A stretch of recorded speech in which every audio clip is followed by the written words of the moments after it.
നടി ആക്രമിച്ച കേസിലെ മുഖ്യപ്രതി പൾസർ സുനിക്ക് ഉപാധികളുടെ ജാമ്യം. സുപ്രീം കോടതി നിർദ്ദേശപ്രകാരം എറണാകുളം പ്രിൻസിപ്പൽ സെഷൻസ് കോടതിയാണ് ജാമ്യം അനുവദിച്ചത്. കോടതി പരിധി വിട്ട് പോകരുത്, എല്ലാ തിങ്കളാഴ്ചയും പോലീസ് സ്റ്റേഷനിൽ ഹാജരാകണം, മാധ്യമങ്ങളോട് സംസാരിക്കരുത് എന്നിങ്ങനെയാണ് ഉപാധികൾ എന്നാണ് മനസ്സിലാക്കുന്നത്. ആജ്ഞ രവീന്ദ്രൻ നൽകും കൂടുതൽ വിശദാംശങ്ങൾ. ആജ്ഞ, ഏറ്റവും പ്രധാനമായി ആദ്യം അറിയേണ്ടത് എന്തൊക്കെ ഉപാധികളാണ് ഈ ജാമ്യത്തിൽ കോടതി വെച്ചത്? വിശദാംശങ്ങൾ.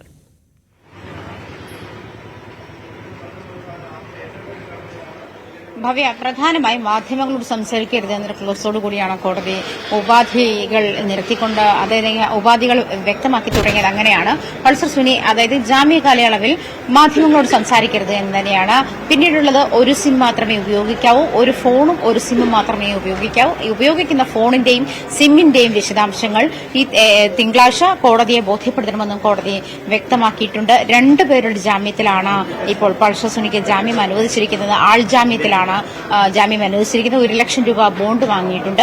മാത്രമല്ല, സാക്ഷികളെ സ്വാധീനിക്കാനോ മറ്റെന്തെങ്കിലും അതായത് കോടതിയുടെ പരിധി വിട്ടു പോകാനോ ഉള്ള സാഹചര്യം ഉണ്ടാകരുത്.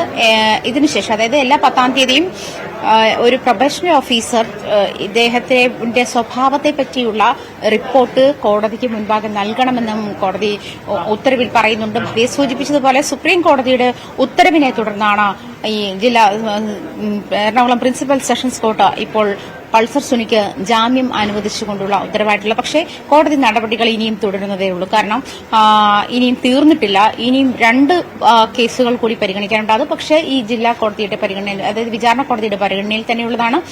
ഈ കേസുകൾ, ഒന്ന് ഒരു മോഷണ കേസും മറ്റൊന്ന് ജയിലിൽ ഫോൺ ഉപയോഗിച്ചു എന്ന ഇത് രണ്ടും ബെയിലബിൾ ആണ്. പക്ഷേ ഇതിന്റെ ജയിലിൽ നിന്നുള്ള റിപ്പോർട്ട്, അതായത് ജയിലിൽ ഫോൺ ഉപയോഗിച്ചു എന്നുള്ള കേസിന്റെ റിപ്പോർട്ട് കോടതിയിൽ എത്തിയിട്ടില്ല എന്നൊരു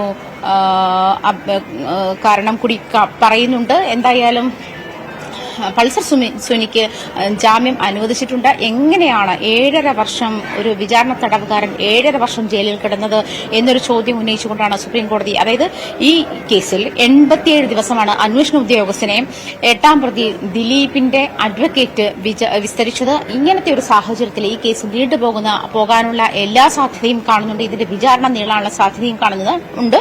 ഇത് ഉടനെ അവസാനിക്കുന്ന ഒരു ലക്ഷണം കാണുന്നില്ല എന്നൊരു ക്ലോസോട് കൂടിയാണ് സുപ്രീം കോടതി പൾസർ സുനിക്ക് ജാമ്യം അനുവദിക്കണം എന്നൊരു നിർദ്ദേശം വെച്ചത്. അതിനുശേഷം സംസ്ഥാന സർക്കാർ സുപ്രീം കോടതിയിൽ അങ്ങേയറ്റം എതിർക്കുകയുണ്ടായത്. പൾസർ സുനിയെ സമൂഹത്തിന് ഭീഷണിയാവുന്ന തരത്തിലേക്ക് പൾസർ സുനിക്ക് ജാമ്യം ലഭിച്ചാൽ അങ്ങനത്തെ ഒരു സാഹചര്യത്തിലേക്ക് മാറും, അത് ദൂഷ്യം ചെയ്യും. മാത്രമല്ല, സാക്ഷികളെ സ്വാധീനിക്കാൻ പ്രതി തന്റെ സ്വാധീനം ഉപയോഗിക്കും. അതുപോലെ തന്നെ പ്രത്യേക ഭവ്യ, ഒരു നിമിഷം. പബ്ലിക് പ്രോസിക്യൂട്ടർ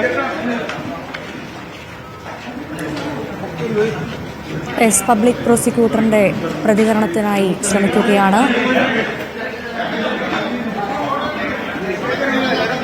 അദ്ദേഹത്തിന്റെ പ്രതികരണം അല്പസമയത്തിനകം ഉണ്ടാകുമെന്ന് പ്രതീക്ഷിക്കുന്നു. എന്തായാലും നടി ആക്രമിച്ച കേസിലെ മുഖ്യപ്രതി പൾസർ സുനിക്ക് ഉപാധികളോടെ കോടതി ജാമ്യം നൽകിയിരിക്കുകയാണ്.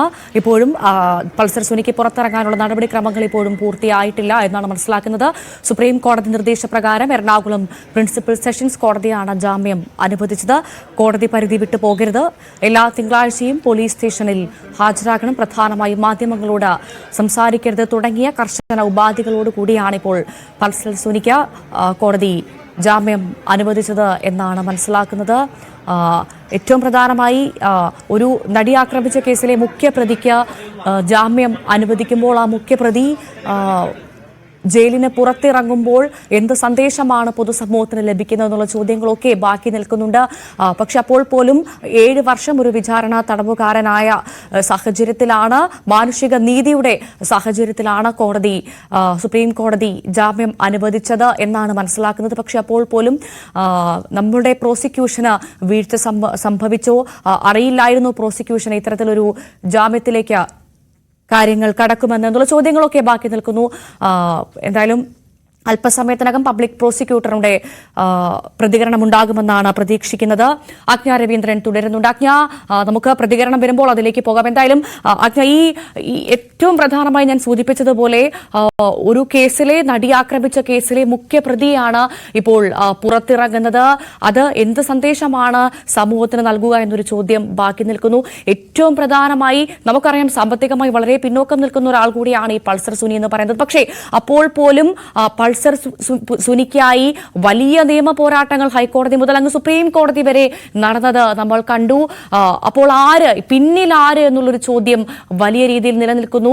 ഒന്നുകിൽ പൾസർ സുനി പലതും പുറത്തു പറയരുത് എന്ന് ആഗ്രഹിക്കുന്ന ഒരാൾ, അല്ലെങ്കിൽ അയാളെ സംരക്ഷിക്കണമെന്ന് കരുതുന്ന ഒരാൾ ഇതിന് പിന്നിലുണ്ട് എന്ന് തന്നെയാണ് നമ്മൾ ഉറച്ചു വിശ്വസിക്കുന്നത്.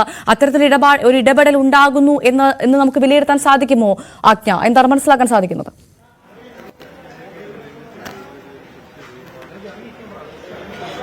സൂചിപ്പിച്ചത് ശരിയാണ്. നടിയെ ആക്രമിച്ച കേസിൽ അതായത് മെമ്മറി കാർഡ് 3 തവണ ദുരുപയോഗം ചെയ്തു. അതായത് പൾസർ സുനിയെ പുറത്തേക്ക് കൊണ്ടുവരികയാണ് ഭവ്യ.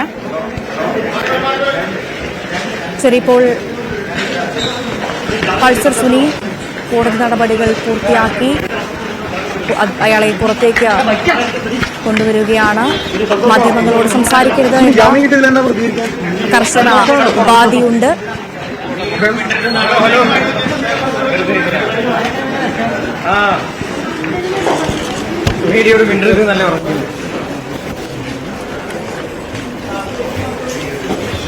ഭവ്യ, മാധ്യമങ്ങളോട് ക്ലോസ്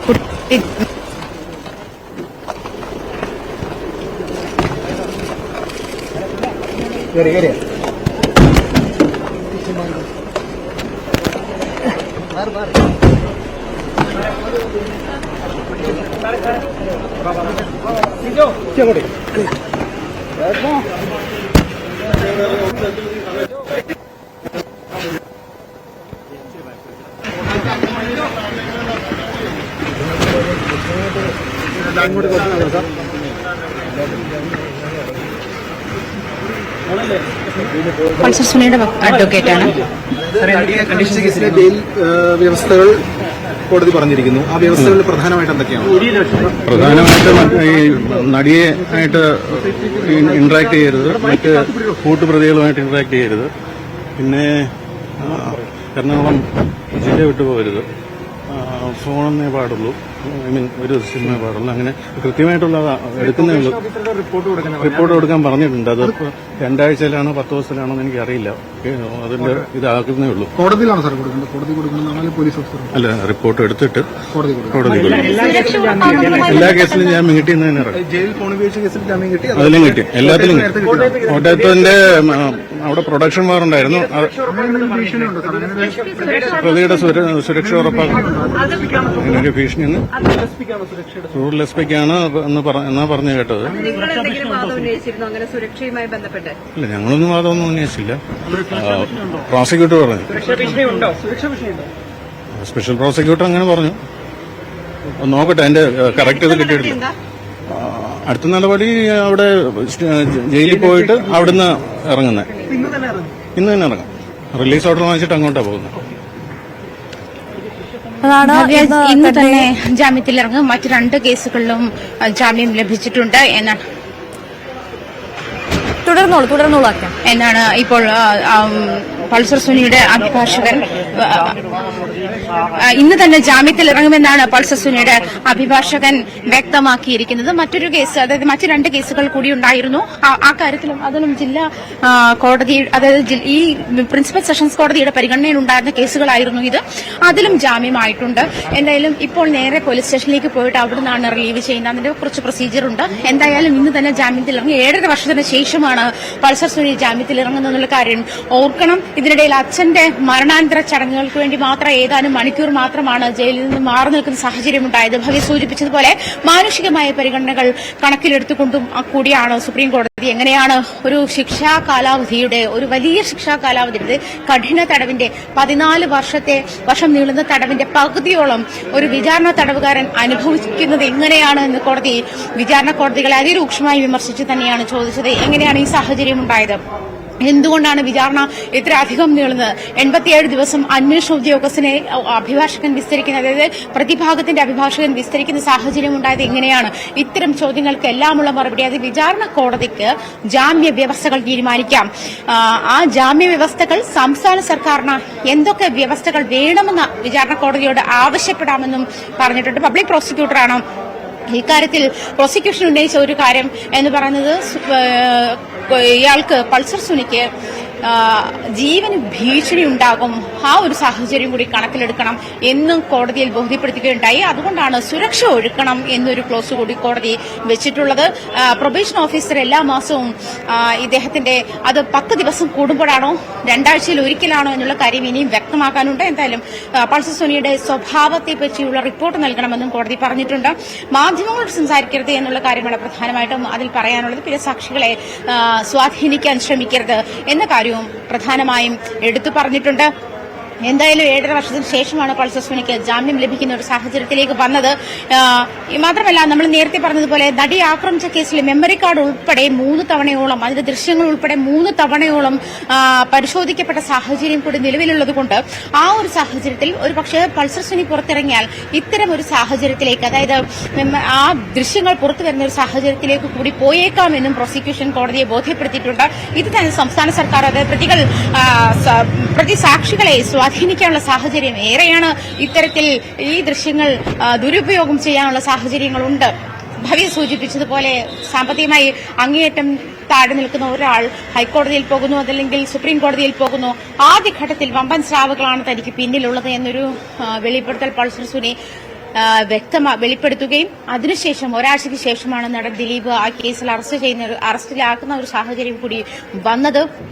എന്തായാലും ഭവ്യ സൂചിപ്പിച്ചതുപോലെ ഈ കേസിന്റെ പോക്ക് എങ്ങോട്ടാണ് എന്നുള്ള കാര്യങ്ങൾ വരും ദിവസങ്ങളിൽ തന്നെ കാണണം. കാരണം ഈ പറഞ്ഞതുപോലെ ഇന്നാണ് ജാമ്യത്തിൽ ഇറങ്ങുന്നതേയുള്ളൂ. 7.5 വർഷത്തിന് ശേഷമുള്ള ഈ പറഞ്ഞതുപോലെ ഒരു മനുഷ്യൻ 7.5 വർഷത്തിന് ശേഷം വിചാരണ തടവുകാരനായി തുടർന്ന ശേഷം പുറത്തിറങ്ങുന്ന ഒരു സാഹചര്യമാണ്. അതിനെ ഈ പറഞ്ഞ വ്യക്തമായിട്ട് മനുഷ്യാവകാശം മുൻനിർത്തി തന്നെയാണ് സുപ്രീം കോടതി ചോദിച്ചിരിക്കുന്നത്. എന്തുകൊണ്ടാണ് ഈ ഇത്തരം സാഹചര്യത്തിൽ ബോസായ ഒരു സാഹചര്യത്തിലേക്ക് ഒരു വിചാരണ തടവുകാരന്റെ ശിക്ഷാ കാലാവധി നീണ്ടുപോയത് എന്തുകൊണ്ട് എന്ന് ചോദിച്ചത്. അങ്ങനെ തന്നെയാണ് ഇപ്പോഴും. നമുക്കറിയാം, ഈ നടി ആക്രമിച്ച കേസ് അനന്തമായി നീളുന്നത് നമ്മൾ വർഷങ്ങളായി കണ്ടുകൊണ്ടിരിക്കുകയാണ്. ഇപ്പോഴും എവിടെയും എത്തിയിട്ടില്ല എന്ന് വേണമെങ്കിൽ പറയാം. ആ സാഹചര്യമാണുള്ളത്. അപ്പോൾ ഇതാ മുഖ്യപ്രതി പുറത്തിറങ്ങിയിരിക്കുന്നു. അതിജീവിതയുടെ ആശങ്ക അത് നമ്മൾ കാണാതെ പോവരുത്, ഏറ്റവും പ്രധാനമാണ്. ഒപ്പം ഈ കേസിനെ ഈ മുഖ്യപ്രതി പുറത്തിറങ്ങുന്നത് ഏത് തരത്തിൽ ഇനി സ്വാധീനിക്കും എന്ന ചോദ്യവും ഏറെ പ്രസക്തമല്ലേ ആജ്ഞ?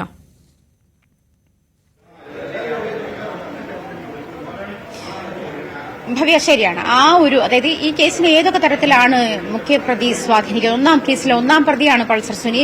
എങ്ങനെയൊക്കെയാണ് അയാളുടെ ജാമ്യം സ്വാധീനിക്കുക, അയാൾ പുറത്തിറങ്ങിയാൽ ഏതൊക്കെ തരത്തിലാണ് സ്വാധീനിക്കാൻ പോവുക എന്നുള്ള ആശങ്കയാണ് സംസ്ഥാന സർക്കാർ സുപ്രീം കോടതിയിലും. ഇപ്പോൾ ഇവിടെ ജാമ്യത്തിന് വേണ്ടിയുള്ള വാദപ്രതിവാദത്തിനിടയിൽ സംസ്ഥാന സർക്കാർ പ്രോസിക്യൂഷൻ കോടതിയെ സർക്കാരിന്റെ ഭാഗം ബോധ്യപ്പെടുത്തിയതും അത്തരത്തിൽ തന്നെയാണ്. അതിൽ ഒരു കാര്യം കൂടി ചേർത്തത്, പൾസർ സുനിയുടെ ജീവന് ഭീഷണി ഉണ്ടാകുന്ന ഒരു സാഹചര്യം കൂടിയുണ്ട്.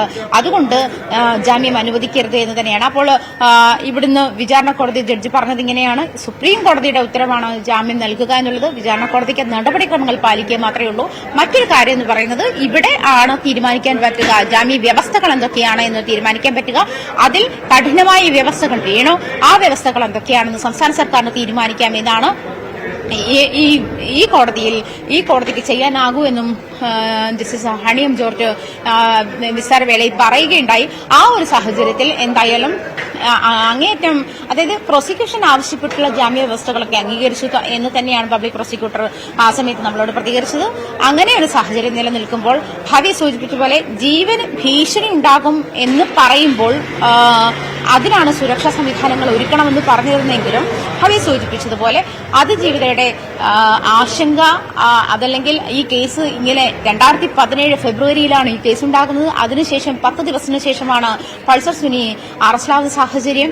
പിന്നീട് മാർച്ച് 10 പൾസർ സുനിയെ ഇവിടെ കോടതിയിൽ കീഴടങ്ങുമെന്ന പൾസർ സുനിയെ റിമാൻഡിലാക്കുന്ന ഒരു സാഹചര്യം, പോലീസ് അറസ്റ്റ് ചെയ്ത് കോടതിയിൽ ഹാജരാക്കി റിമാൻഡ് ചെയ്ത ഒരു സാഹചര്യം മാർച്ച് 2017 മാർച്ച് 10 ഉണ്ടായത്.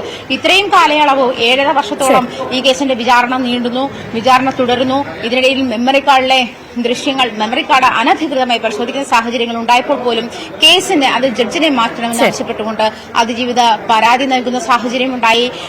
അതുപോലെ പൾസർ സുനിയുടെ ജാമ്യം ഇത്രത്തോളം നീളുന്ന സാഹചര്യമുണ്ടായി. വിചാരണ 200-ലധികം സാക്ഷികളെ വിസ്തരിച്ചു കഴിഞ്ഞു ഇതിനകം എന്നാണ് ജസ്റ്റിസ് ഹണിയം ജോർജ് ഈ കേസിന്റെ ശരി, വ്യക്തമാണ്. എന്തായാലും പൾസർ സുനിക്ക് ജാമ്യം അനുവദിച്ചിരിക്കുന്ന ഉപാധികളോടുകൂടിയാണ് ജാമ്യം. വിശദവിവരങ്ങൾ നൽകിയത് ആജ്ഞ രവീന്ദ്രനാണ്. കൊച്ചിയിൽ വൻ സെക്സ് റാക്കറ്റ് സംഘം പിടിയിലെന്നുള്ള വളരെ പ്രധാനപ്പെട്ട വാർത്തയിലേക്കാണ് ഇനി സ്പോട്ട് ലൈവ് പോകുന്നത്. അതിന് മുൻപ് ചെറിയൊരിടവേള.